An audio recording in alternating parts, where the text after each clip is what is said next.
कटनी जिले की दो नगर पालिकाएं विजयराघवगढ़ और कैमूर प्रदेश में एक नई राजनीतिक मिसाल पेश कर रही है। इन दिनों नगर पालिकाओं में अध्यक्ष पद के लिए पूर्व में ही निर्विरोध चुनाव संपन्न हुए। खास बात यह रही कि इन चुनावों में दो अध्यक्षों को एक साथ निर्विरोध चुना गया और यह निर्णय पूर्व मंत्री एवं विजयराघवगढ़ विधायक संजय पाठक की अगुवाई में लिया गया था। उन्होंने दोनों नगर पालिकाओं के पार्षदों और निर्वाचित अध्यक्षों के साथ बैठक कर 5 वर्ष के कार्यकाल को आपसी सहमति से 2 हिस्सों में बांटने का निर्णय लिया। तय हुआ कि पहले 2.5 वर्षों तक एक अध्यक्ष पद पर कार्य करेंगे और उसके बाद स्वेच्छा से इस्तीफा देकर दूसरे अध्यक्ष को मौका दिया जाएगा।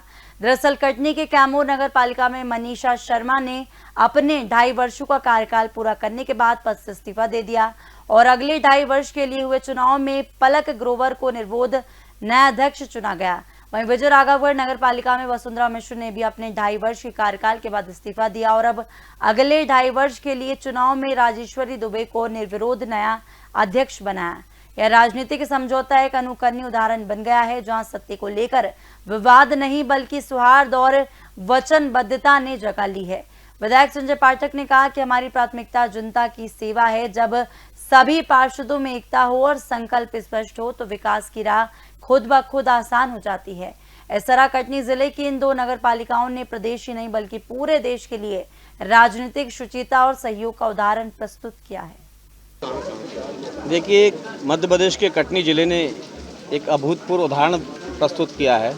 हमारी विजयराघवगढ़ विधानसभा क्षेत्र की 2 प्रमुख नगर पालिका, एक विजयराघवगढ़ नगर पालिका और एक कैमूर नगर पालिका, 2.5 वर्ष पूर्व संपन्न हुए सामान्य चुनाव में यहाँ पर 2 अध्यक्ष चुने गए और उसी समय तय हो गया था कि हमारे वसुधा मिश्रा जी प्रथम अध्यक्ष रहेंगी और 2.5 वर्ष के बाद राजेश्वरी दुबे जी अध्यक्ष रहेंगी। ये अपने आप में पहला उदाहरण होगा कि एक ही कार्यकाल को 2 भाग में विभाजित किया गया, क्योंकि हम लोगों के साथ, भारतीय जनता पार्टी के साथ ये बड़ी स्थिति विकट हो गई थी कि 2 बहुत योग्य और सुयोग्य प्रत्याशी हमारे पास थी।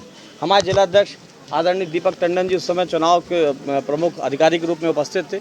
हम सब लोगों ने मिलकर भारतीय जनता पार्टी ने तय किया कि दोनों के बीच में आधा कार्यकाल बांट दिया जाए और ये बड़ी खुशी की बात है। प्रदेश के सभी नगर पालिका और नगर पालिका के पार्षदों के लिए भी संदेश की बात है कि जब हम लोगों ने तय किया कि 2.5 वर्ष का कार्यकाल रहेगा तो सहृदय इन्होंने अपने 2.5 वर्ष बाद वसुधा मिश्रा जी ने इस्तीफा दिया। 2.5 वर्ष का इनका कार्यकाल बहुत अच्छा रहा, नगर की सेवा करने में, नगर के विकास करने में। सीएम साहब डॉक्टर मोहन यादव जी का धन्यवाद व्यक्त करती हूँ। मैं खंडेलवाल जी का जो प्रदेश अध्यक्ष हैं उनको धन्यवाद देती हूँ। मैं माननीय विधायक जी को आभार व्यक्त करती हूँ कि उन्होंने हमें ये मौका दिया और मैं छोटी से छोटी विजयराघवगढ़ की जो समस्याएं रहेंगी उनको सुलझाऊंगी और उनको सुनूंगी और अपने कार्य को पूरी निष्ठा ईमानदारी के साथ करूँगी। पार्टी का धन्यवाद करना चाहूँगी कि उन्होंने अधिकृत प्रत्याशी के रूप में मुझे चुना और साथ ही संजू भैया का अनेक धन्यवाद करना चाहूँगी कि उन्होंने मुझे दायित्व दिया कि मैं इस नगर का विकास कर सकूँ। साथ ही साथ जो मेरे 15 पार्षद हैं